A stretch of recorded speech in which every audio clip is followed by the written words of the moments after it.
La reja chirrió más fuerte de lo que recordaba. El viento salado había comido los goznes con los años, aunque yo misma les había echado aceite justo antes de irme. Me quedé parada en el umbral, maleta en mano, respirando ese olor espeso a mar y zacate de duna que siempre me recibía.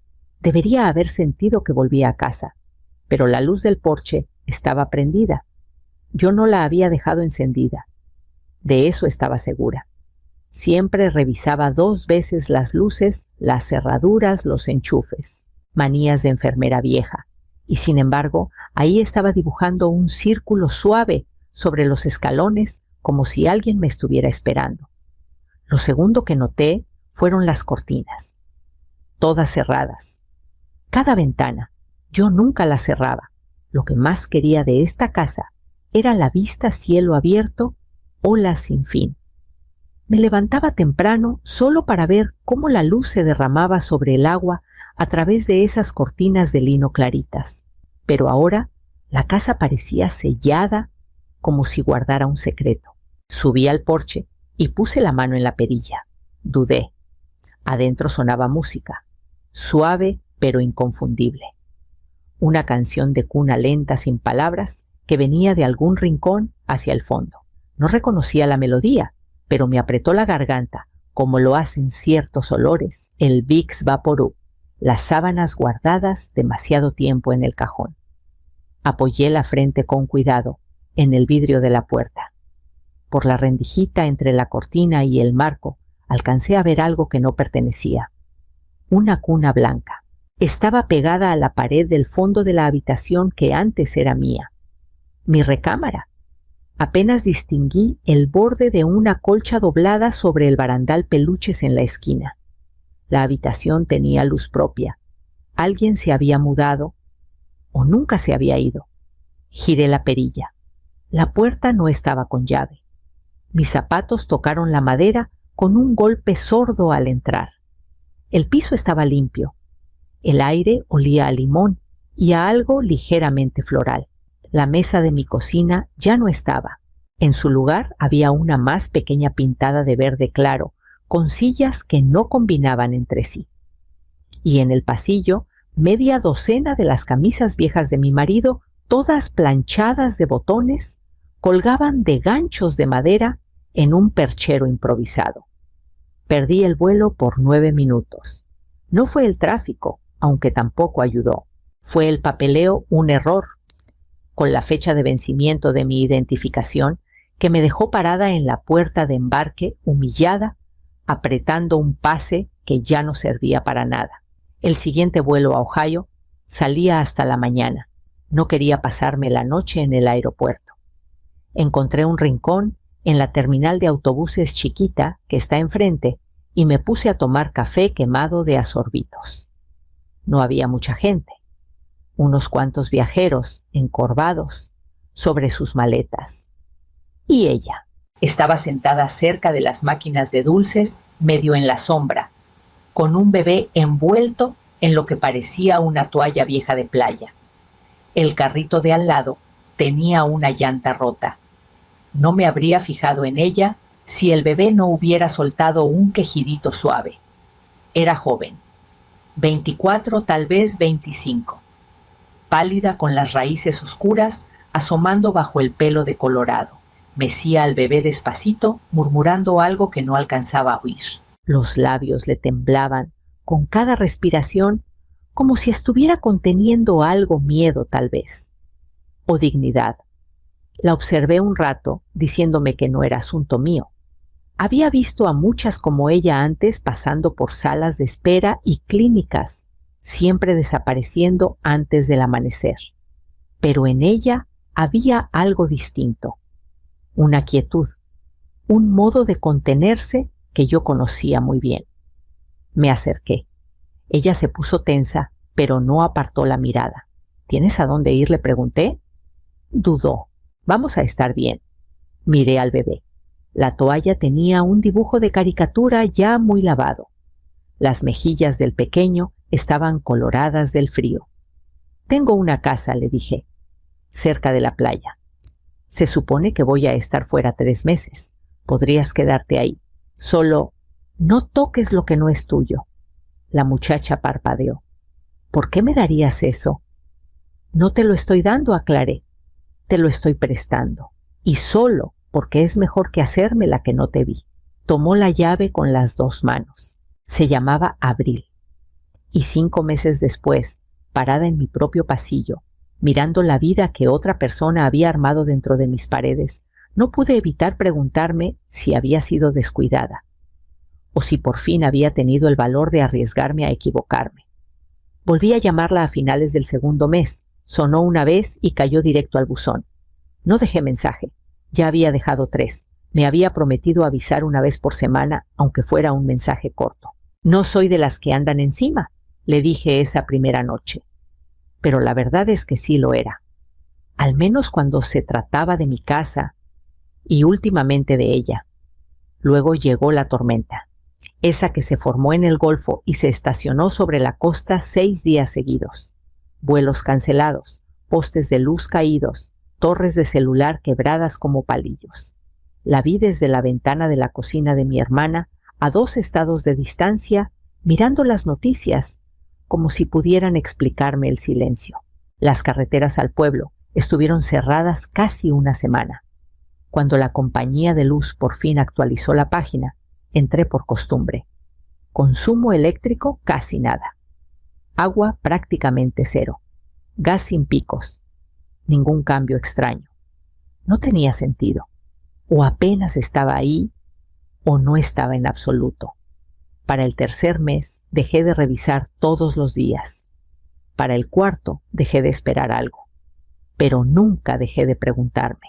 Fue casi al final del 5º mes cuando Elaine, la vecina del otro lado de las dunas, me mandó un mensaje. Elaine, ¿todo bien?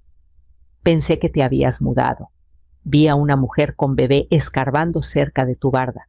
No supe qué me inquietó más, que Abril siguiera ahí sin decir ni pío, o que tal vez no fuera ella y alguien más hubiera tomado su lugar. Marqué su número otra vez. Nada. Busqué su nombre en internet, nada reciente, ni actualizaciones ni emergencias. Solo silencio. Regresé al día siguiente, sin retrasos, sin dudarlo. Desde el taxi ya veía la luz del porche parpadeando entre los árboles. Al subir por el camino de grava, me incliné hacia adelante con el corazón golpeándome las costillas. Las cortinas estaban corridas. Una luz suave se escapaba por las rendijas. Y adentro, todas las luces encendidas. La llave todavía funcionaba. Eso me sorprendió.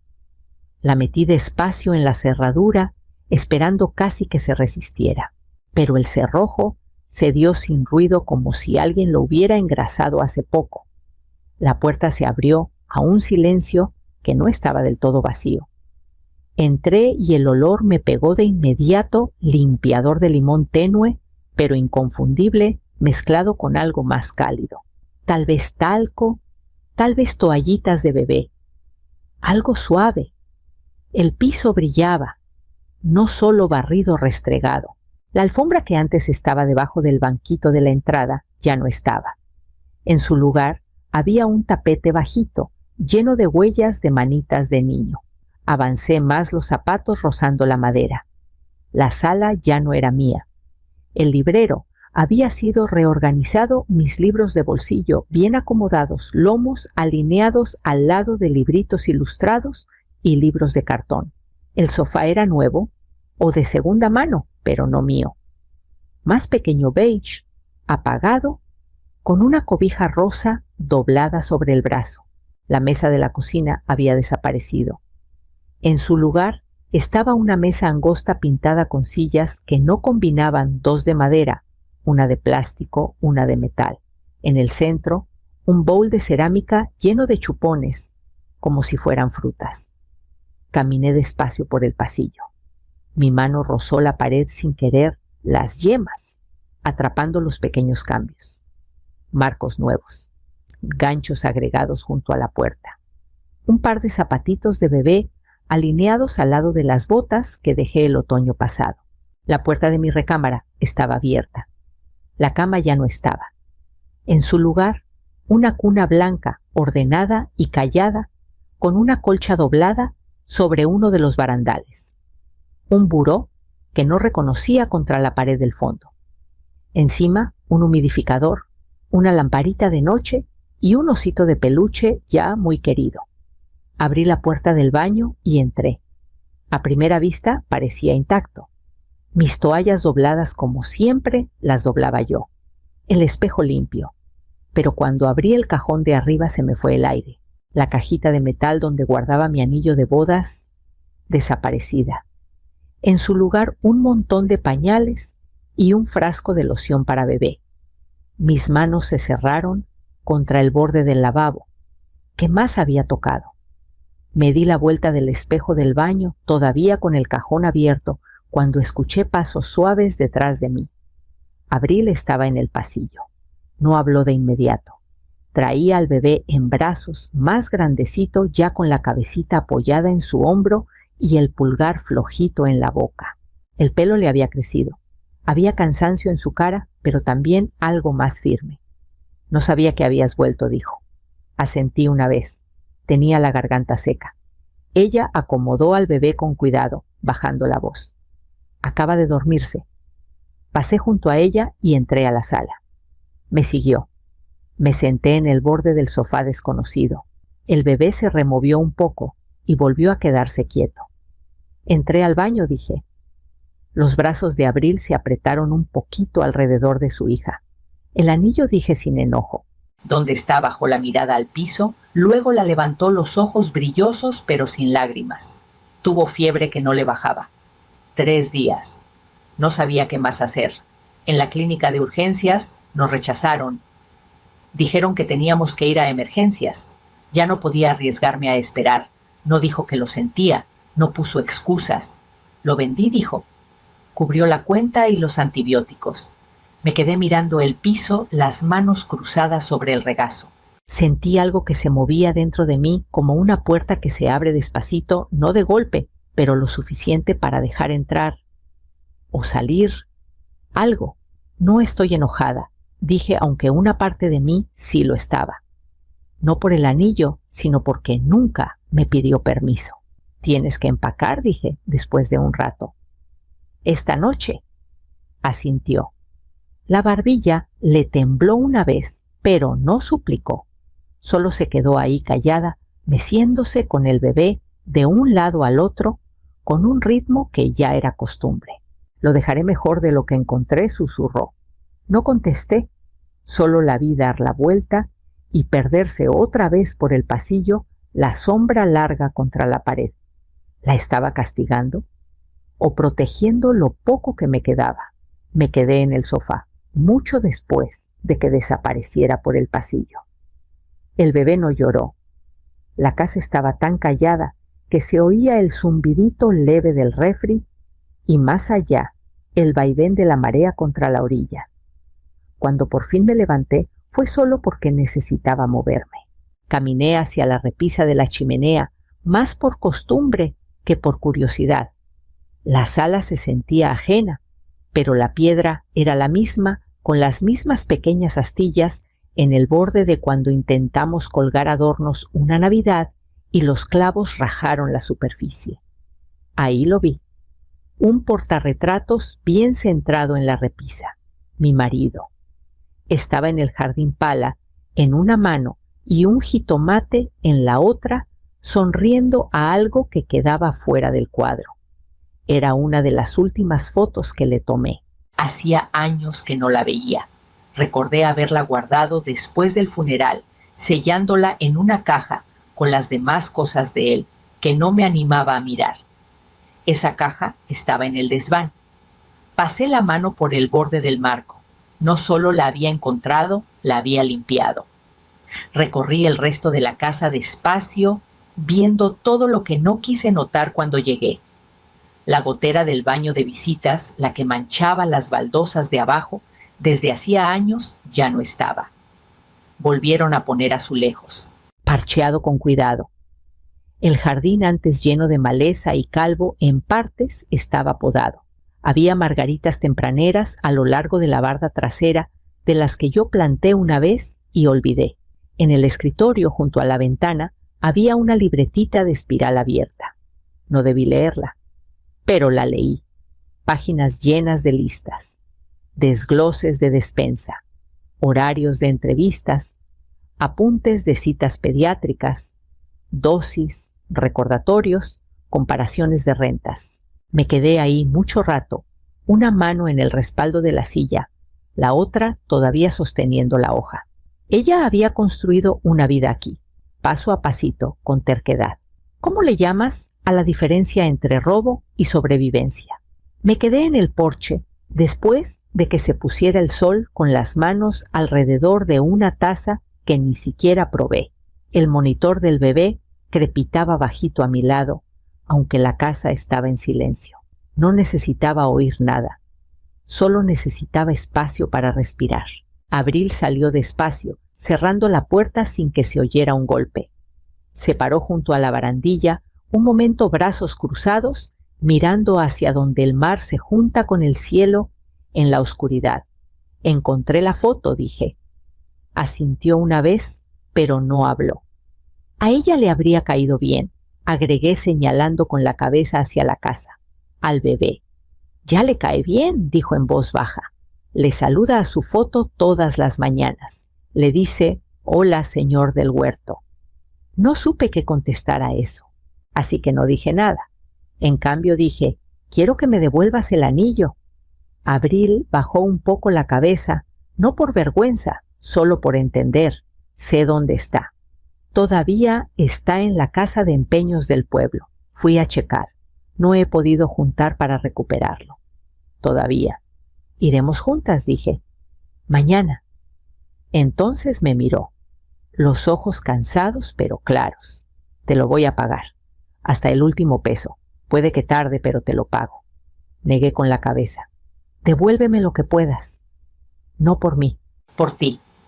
Una brisa pasó entre nosotras, no fría pero firme. La vi respirar hondo una vez. No pidió quedarse.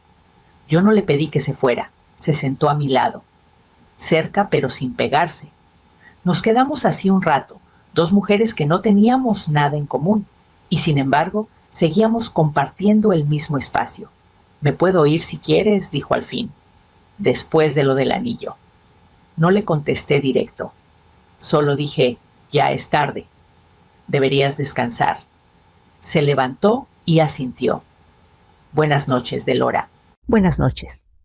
Volvió a entrar la puerta de malla, hizo clic al cerrarse. Me quedé en el porche mucho después de que se apagara la luz de su cuarto, sin saber si lo que sentía era misericordia o algo más que todavía no tenía nombre. Habían pasado 2 semanas desde que fuimos juntas al pueblo. Abril salió de esa casa de empeños con el anillo en la mano y lágrimas que ni intentó esconder. Después de eso, no pidió quedarse. Simplemente empezó a aparecer regando las plantas, doblando la ropa, haciendo espacio sin pedir permiso. Yo la dejé.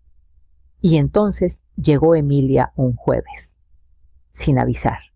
Solo el ruido de su coche en la grava y el taconeo seco en los escalones del porche. No había venido en más de 1 año, ni una tarjeta en Navidad, pero ahí estaba con los lentes de sol puestos, como corona, brazos cruzados sobre un suéter caro. Estaba por aquí cerca, dijo como si fuera lo más normal. No me moví de la mesa de la cocina, cerca son 3 horas. Sonrió apretada, estaba preocupada. Alguien del muelle mencionó que había visto a una muchacha joven aquí, con bebé. Está ayudando, dije tomando un sorbo de té. Está bien, no la conoces, dijo ella, bajando la voz. No sabes de qué son capaces las personas. ¿Y si te está usando? No lo está. Le abriste la puerta de tu casa a una desconocida, de tu vida. Tía Delora, esto no es propio de ti. Alcé una ceja. Tú ya no vienes mucho como para saber qué es propio de mí ahora. Eso le dolió. Se sentó quitándose pelusas imaginarias del pantalón. Mira, solo digo que tal vez sea momento de pensar en vender la casa. El mercado está bueno. Sacarías un dineral. No está en venta, parpadeó. Es solo una casa. No lo es, dije. Antes de que pudiera responder, la puerta de malla chirrió. Abril entró por el porche lateral con una canasta de ropa limpia. Se quedó helada al ver a Emilia. Emilia la miró de arriba abajo, la boca entreabierta y luego cerrada. Abril saludó con un gesto cortés y empezó a retroceder. La detuve con un suave, puedes quedarte. Emilia me miró atónita. ¿Hablas en serio? Me volví hacia ella, dejando que el silencio se asentara antes de decir, tú nunca me has preguntado por qué sigo aquí. No contestó. No hacía falta. ¿Cuándo se volvió más fácil estar sola que ser juzgada? No hablamos mucho en el camino. Abril iba en el asiento del copiloto, manos apretadas en el regazo, mirada fija en la ventana. El bebé se quedó con una vecina unas horas. Abril me lo pidió tímida si estaba bien. Le dije que sí. La casa de empeños no había cambiado. El mismo letrero oxidado colgando sobre la puerta. Las mismas vitrinas abarrotadas de herramientas olvidadas e instrumentos descascarados. Estacioné enfrente y apagué el motor. Abril no se movió de inmediato. No sé si pueda enfrentarlo, susurró. No tienes que hacerlo, dije. Pero si quieres recuperar el anillo, debe ser tú quien lo pida. Asintió una vez y abrió la puerta. Adentro olía a polvo y metal viejo. Una radio sonaba algo ranchero de fondo. El hombre detrás del mostrador levantó la vista. Cara cansada pero no mala. Abril se acercó despacio, como si el piso pudiera moverse bajo sus pies. Vengo por el anillo, dijo. El de oro con esmeralda. Lo empeñé hace tiempo. La miró un rato, luego abrió la vitrina sin pedir boleto. Sabía que ibas a volver por él. Puso una cajita de terciopelo en el mostrador. No lo puse en exhibición. Se veía que significaba algo. Abril la abrió. El anillo estaba igual que lo recordaba. Un poco opaco por los años, pero entero. Me miró. Me acerqué y lo tomé con cuidado de la caja. Pesaba más de lo que recordaba. Quizás porque no lo había usado desde el año en que él se fue. No dudé. Me lo puse en el dedo. El ajuste era el mismo. Familiar, definitivo. Abril sacó un sobre chiquito del bolsillo de su chamarra. No es todo, dijo, dejándolo en el mostrador. Pero te traigo el resto. El hombre asintió. Tómate tu tiempo. Salimos en silencio hasta el coche. No hicieron falta palabras. Cuando llegamos a casa, no guardé el anillo en un cajón. Me lo dejé puesto. No porque hubiera perdonado todo, sino porque por fin empezaba a escribir yo misma el final. Se puede recuperar algo que ya se regaló Abril. Llegó de su primer turno en el café del muelle con sal en el pelo y una alegría cansada en la cara.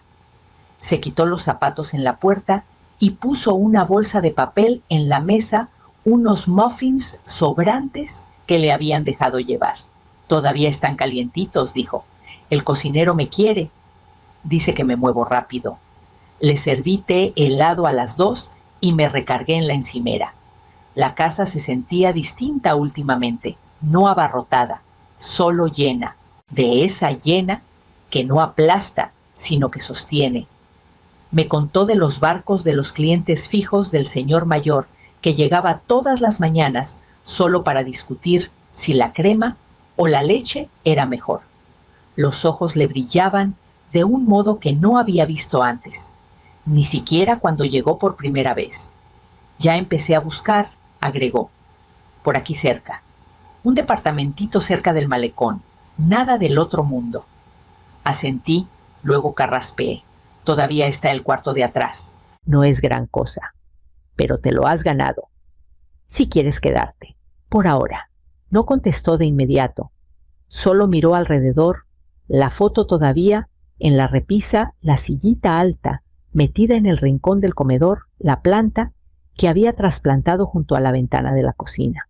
Luego sonrió. Si estás segura, estoy segura.